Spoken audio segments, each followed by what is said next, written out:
The next thing that we should do is to manage these policies. There will be revision 1, then there will be a regulatory requirement, so you go and change the policy. So, the policies will keep on changing over a period of time. Now, when a policy changes, the challenge is the corresponding standard that it drives should change, and the next challenge is that standard will imply a change in the technology or process or training. So, a policy change will have a series of impact on the standard and then on the procedures. So, to track all these changes, there need to be a very clear policy management perspective. Of late, you actually have something called automated policy management that will meet certain specific technical control needs, etc.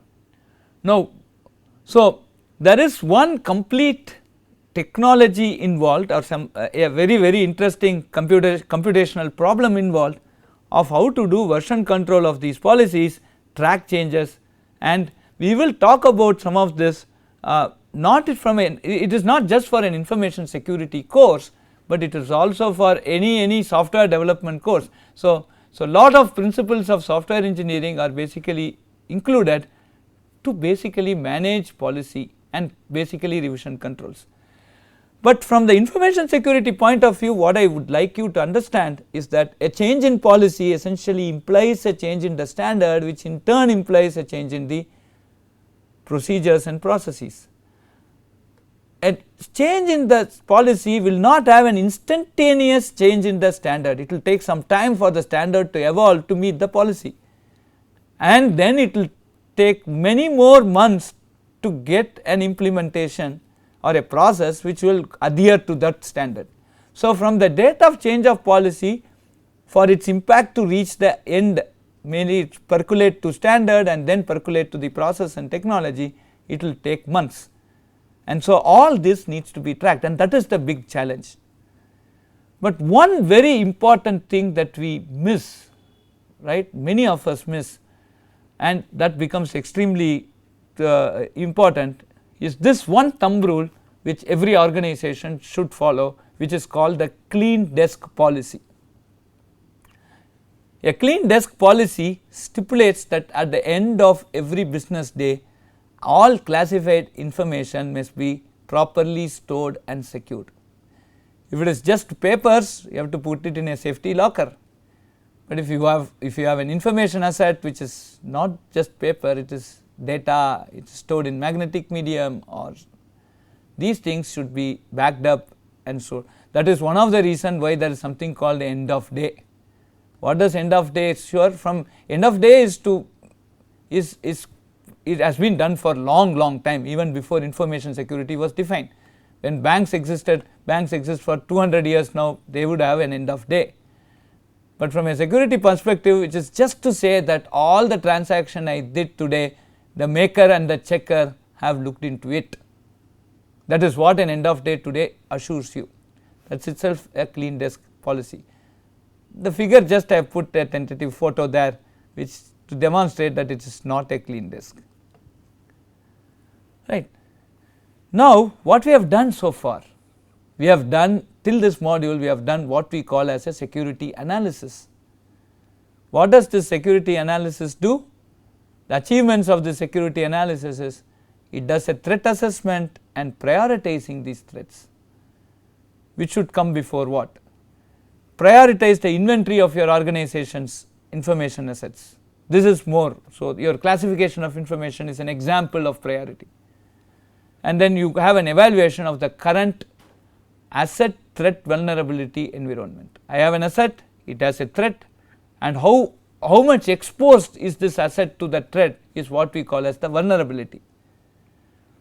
And then we did something called a risk assessment, which is a quantitative and or benchmarking with similar organization. How do you assess risk? You do some quantitative analysis on the environment, on the cost of what happens if I go and risk assessment for a normal banker is when I give loan to this fellow, what risk I am in. So, he does a quantitative analysis, he looks at his balance sheet, that is a quantitative analysis. qualitative analysis is very interesting here. So, you look at the domain to which he belongs to. If he is doing some infrastructure project and today country has some issues with infrastructure, or the region has some issues with infrastructure, there is no land availability, right. So, then this is a high risk, even though his balance sheet is good, the quality of the job that he is trying to perform is not conducive at that point of time, right.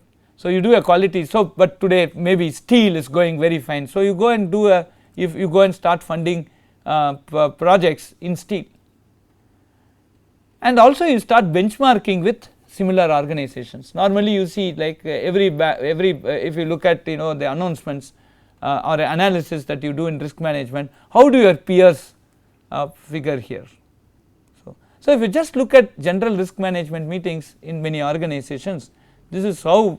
So there is the assessment of the risk will be in three folds. One thing is quantitative, another is qualitative, and another is also to benchmark with similar organizations. The way you do security also should be like this. I should benchmark with my peers, what my peer has done. And again I come back to one very important matter that we have been discussing in this course in great detail in the past in the previous lectures about acceptability. I put a secure measure, I say you need some 20 passwords before you do a transaction. I assure you every customer will move their account in the next possible day. So there is something called a customer's acceptance versus the security. You should get a balance between the acceptance and the security level. And how do you basically gauge this acceptance? If I put the security measure, will my customer accept it? The very quick answer for this is intelligent organization will see if a competitor has put this type of thing and go to these customers of the competitors and say, hey, are you feeling comfortable? Just get an informal thing, and that will be a very very great pointer for you to adopt that security measure for your organization. So benchmarking with similar organization forms a very important part of your risk assessment, and in this also organizations especially involved in IT security should come out very freely about all the vulnerabilities and the threats they have faced and attacks they have faced, so that it should be a collective learning and it will form a very very good input to the risk assessment. The last of this security analysis will be to look at feasibility, and there already I talked about user acceptance, and the other thing is cost benefit. If I install this security measure, then for say 1 million rupees, and if it is going to protect me from a fraud which can happen say once in a year, and the cost of the fraud is say 20,000 rupees, no bank or no organization would like to have this, right. So even for the software vendors, the way they put the pricing is to first carefully study the cost benefit. Now that we have this analysis is over, so we are ready with the analysis, and these are all going to come and become the part of our policies. Now the most important thing that comes out next is what we call as the security system design life cycle. Now the first step that you take in the security system design life cycle is to create and validate a blueprint of your security controls. So this blueprint is what we call as the standard. We have talked about policy documents, now we are going to talk about standards. What will the blueprint tell you? The blueprint will guide the implementation of the security policies. And another thing that many organizations should keep in mind, that the security is not just a one night affair. It is not that tomorrow morning everything would become secure. It is no big bang theory. It needs prioritization, and there should be some, these prioritization should be based on advices that you get from experienced consultants, and it also means that you also look at lot of published standards. Already we told one thing in the context of having a two-way authentication using an hardware token, and we also saw that the tokens were, say, something like each token would cost Indian rupees 400 for $5 in the US currency. So something like that. So when I want to say, I have an organization of, say, 20,000 employees, for me 400 rupees per employee would be a big investment. So there we need prioritizations. Some employees get today, then slowly some others get tomorrow and stuff, and some need not have this. So security software system design life cycle is a very is a process that needs to come out of very deep thinking. So now we will talk about information security blueprints. These are all published models, and we have to look at frameworks that are well studied. And please also note that what is good for one organization will not be good for another. Because there can be, say, I will again go back to banking. We have a old bank that is 100 years old or 150 years old. There can be a new bank that has cropped up, say, last 10 years. The customer profile itself will be different. I could have, suppose I am handling a old bank, I could have customers who do not want to change their account number for sentiment reasons. Such type of sentiments you may not find in a young person. So he will say, though today a regulator wants a 15-digit account number, and looking at that account I need to have a complete information of which branch it is, some DNA about the account, is it a current bank, savings bank, etc. But my customer can come and insist that I do not want to change for numerology reasons. I have got lot of profit after I got this account number. He can come, it is not a very strange request. So now you have to have some policy by which you have a 15-bit virtual account number for him, and whenever he enters this 5 digit, it should get translated into the 15 digit. So his 5-digit account number becomes a virtual account number from a systems perspective, which gets translated to a physical account number. So this is just an example, but there can be many more sensitive examples that we could give, that what is good for one organization need not be the best or good for another organization. So there is a cultural change. So we need to have an information security blueprint, and we can't just blindly adopt some blueprint, right. If you do so, then we may be in problems. We have to carefully study this blueprint and then come to a conclusion what is much suited for my organization. So in this context, we start with published blueprints, frameworks, and go and modify it to suit my need. So to tell it in, you need to buy a slipper that fits your leg rather than cutting the leg to fit the slipper you have bought. So that is essentially the maxim that you need to keep in mind when you are going to evolve standards from the policies. Now we will look at some of the published frameworks.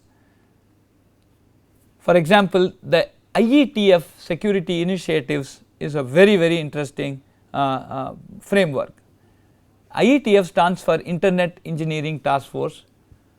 No wonder these are the fellows who should start looking at security, because the vulnerabilities, they started through internet. So there is a security area working group which actually gives advices on the protocols and areas. So they also give some policies, and we have to incorporate some of these policies into your policy document, and then use the blueprint to come and use the blueprint to come and implement these policies as standard. So the RFC 2196 that they have, it is a site security handbook. They deal with some of these frameworks like security policy, security technical architecture, security services, security incident handling. they start talking a bit more about standards and procedures, not only the policy. So, IETF is one thing that you can look up when you are trying to evolve information security policy, standard and process for your organization. The visa model is a very popular model. Almost all of you who have basically attending this course would have a credit card. They have very strong security measures and guidelines, right. If you actually see the number of credit card crimes versus the total number of credit cards in the world, it will be minuscule, the ratio would be minuscule. So, it essentially proves that the visa model is indeed strong, and it has looked into lot more details. So, two important documents are part of your visa model, that is the security assessment process and then the agreed upon process. I leave it to the viewers. We will deal about these processes in some other later part of this, not this course, but the level 2 or the level 3 course. But these sound strategies are very, very interesting examples. Please note that these policies are already implemented on field and they are tested on the field. It is not on paper, but it is on field, and these will certainly help in arriving at a sound strategy for your information security of your organization. So, where do you start, right? So now you have some frameworks, you have some policy, we have understood what are all the different things that go into a policy, you have some frameworks by which you can bring standards and procedures. Now we could have some more hand holding to start. So the starting problem is, where do I start? So baselining is one very important thing.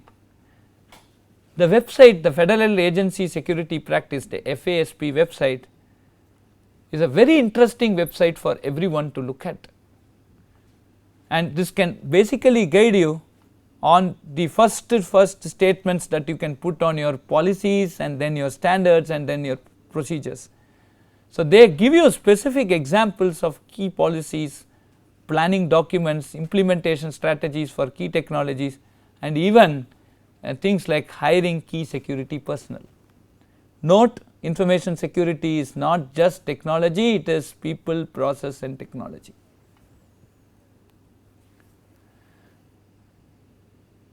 Now we will look into what we would achieve and what are the guiding factors of arriving at the information technology, policy, standard and processes. At this point, I will just end this session with what we term as spheres of security.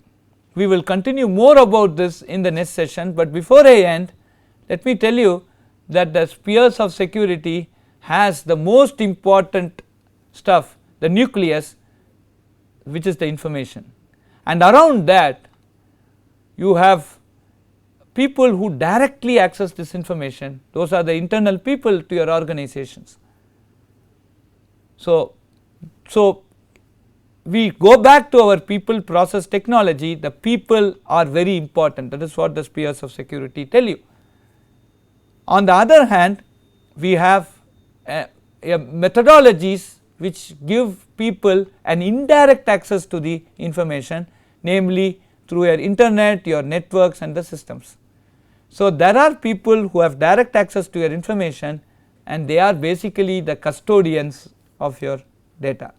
There are people who can access your information by maintaining through the systems, through the networks and also through the internet.